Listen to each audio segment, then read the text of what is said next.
दिनै आङो नमिनेशननि फाइलखौ आं साबमिट खालामगोन मानो होनना बुङोबा आं दिनै रायजो राजानि मोजां मावनो थाखाय दिनै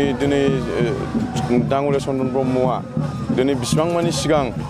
खामानि मावलांदोंमोन बेखौ नुनानै दिनै रायजो राजाया आंखौ गसंनो थिननायलाय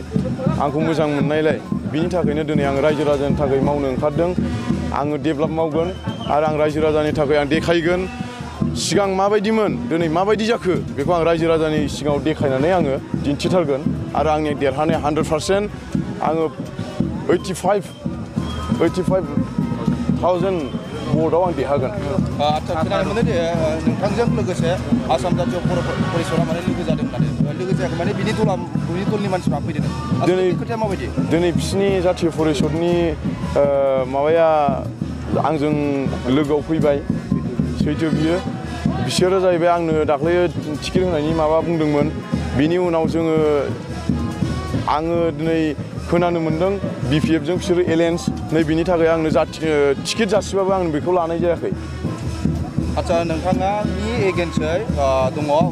गोरा दलफोर जेरै बुंनो लादों चन्द्रन ब्रह्म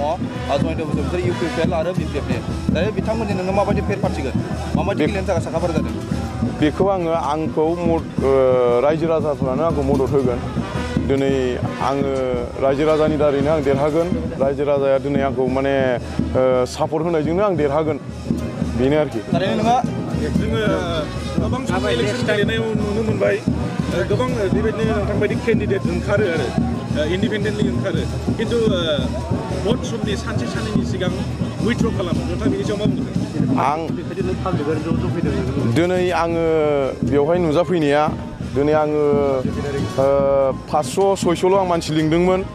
दिनै बेयाव नाय नोंसोर नुबाय बेसेबां हाजार मानसि दङ 6,000-7,000 दिनै फैदों दिनै आरो न'खरसेयाव जुदि 6,000-7,000ल' जुदि फैदोंब्ला बेयावथ' फेमिलिफ्रा 7-8 थायो अब्ला आंनाव बेसेबां सापर्ट खालामगोन निस्सय देरहागोन आङो आसा दङ आङो 100% देरहागोन आङो 85,000 भटआव आं देरहागोन।